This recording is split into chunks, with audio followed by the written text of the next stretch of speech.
பிரதமர் மோடி 3 நாடுகள் பயணத்தின் தொடக்கமாக நேற்று இந்தோனேஷியா சென்றடைந்தார். பிரதமர் மோடி பயணித்த சிறப்பு விமானம் இந்தோனேஷிய வான்வெளியில் நுழைந்தவுடனேயே அந்த நாட்டின் விமானப்படையைச் சேர்ந்த அதிநவீன போர் விமானங்கள் பாதுகாப்பு அரணாக பறந்து விமான நிலையம் வரை அழைத்து வந்தன. இந்தோனேஷிய அதிபர் பிரபோவோ சுபியாண்டோ நேரடியாக விமான நிலையத்திற்கே வந்து உற்சாக வரவேற்பு அளித்தார். இந்தோனேஷிய அரசின் புரோட்டோகால் படி வெளிநாட்டு தலைவர்களை வரவேற்க அதிபர் வரவேண்டியது இல்லை. ஆனால் பிரதமர் மோடிக்காக மரபை மீறி அதிபரே நேரில் வந்து வரவேற்றது கவனம் பெற்றது. ஜகார்த்தா விமான நிலையத்தில் இந்தோனேஷியாவின் கண்கவர் பாரம்பரிய நடன நிகழ்ச்சிகளுடன் பிரதமர் மோடிக்கு அன்பான வரவேற்பு அளிக்கப்பட்டது. இந்த பயணத்தின் முக்கிய நோக்கமே வர்த்தகம், ராணுவ பாதுகாப்பு, கடல்சார் பாதுகாப்பு, தொழில் முதலீடுகள் மற்றும் தகவல் தொழில்நுட்பம் ஆகிய துறைகளில் இரு நாடுகளின் ஒத்துழைப்பை விரிவுபடுத்துவது குறித்து விவாதிக்கப்பட உள்ளது. இந்தோனேஷியா சென்றவுடன் பிரதமர் மோடி தனது சமூக பக்கத்தில் வெளியிட்டது, ஜகார்த்தா வந்து சேர்ந்தேன். விமான நிலையத்திலேயே என்னை வரவேற்ற அதிபர் பிரபாவோ சுபியாண்டோவின் செயல் என்னை நெகிழ வைத்தது.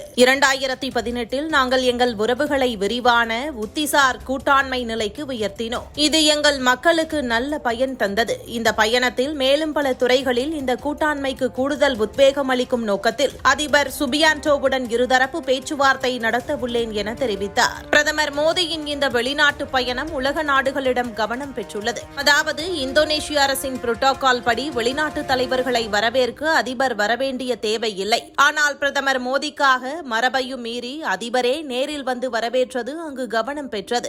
என்னதான் எதிர்க்கட்சிகள் பிரதமர் மீது வெளிநாடு பயணத்தை குறைத்து மதிப்பிடல் செய்தாலும் வெளிநாட்டு அதிபர்கள் பிரதமர் மோடியுடன் எவ்வளவு நெருக்கமான நண்பர்களாக இருக்கிறார்கள் என்பதைத்தான் இது காட்டுவதாக கூறப்படுகிறது. இந்தோனேஷிய பயணத்தை முடித்துக் கொண்டு இன்று பிரதமர் மோடி ஆஸ்திரேலியா செல்ல உள்ளார். அங்கு ஆஸ்திரேலிய பிரதமர் ஆல்பனீஸை சந்தித்து பேச உள்ளார். அதைத் தொடர்ந்து நியூசிலாந்து செல்லும் பிரதமர் மோடி அந்நாட்டு பிரதமர் கிறிஸ்டோபர் லக்சனுடன் இருதரப்பு பேச்சுவார்த்தையில் பங்கேற்க உள்ளார்.